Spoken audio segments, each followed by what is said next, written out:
Hi welcome to Rama Telugu కథలు. ఈరోజు పొడుపు కథ వచ్చేసి అడుగులున్న కాళ్ళు లేనిది. ఈరోజు కథ పేరు బడాయి కోతి. ఒక నావికుడు తనతో పాటు ఓ కోతిని పడవలో సముద్రంలోకి తీసుకువెళ్ళాడు. సరిగ్గా నీటి మధ్యలోకి వెళ్ళేసరికి పెద్ద తుఫాను వచ్చింది. పడవలో ఉన్న వారందరూ నీళ్ళలోనికి దూకి తలో దిక్కుకు ఈదుకుంటూ వెళ్ళి ప్రాణాలు రక్షించుకున్నారు.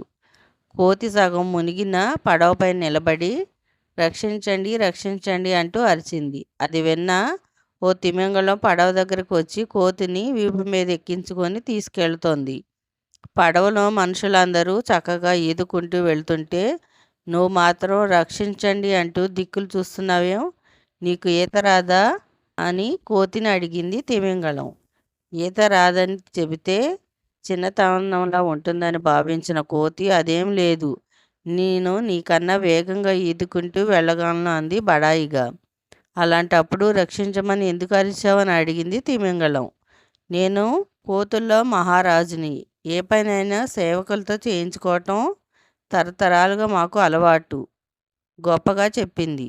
కోతి బడాయితనం తిమింగలానికి అర్థమైంది. ఆపదలో ఉన్నప్పుడు కూడా రాజభోగాలు కావాలంటే ఎలా, మరో ప్రశ్న వేసింది తిమింగలం. కోతి కోపం ఎక్కువైంది. నేను మహారాజునని ముందే చెప్పానుగా, నువ్వు సేవకుడివి, ప్రశ్నలు అడిగే అధికారం నీకు లేదు.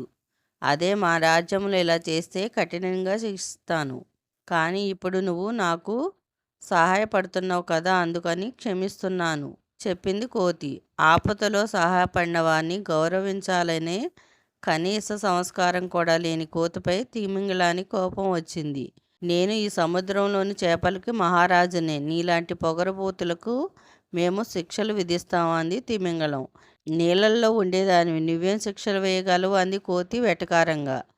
అలాగా అయితే చూడు అంటూ కోతిని అమాంతం నీళ్ళలో పడేసి వెళ్ళిపోయింది తిమింగలం. ఈరోజు కథ ఇంతేనండి. పొడుపు కథకు ఆన్సర్ గజం బద్ద మీటర్ స్కేలు.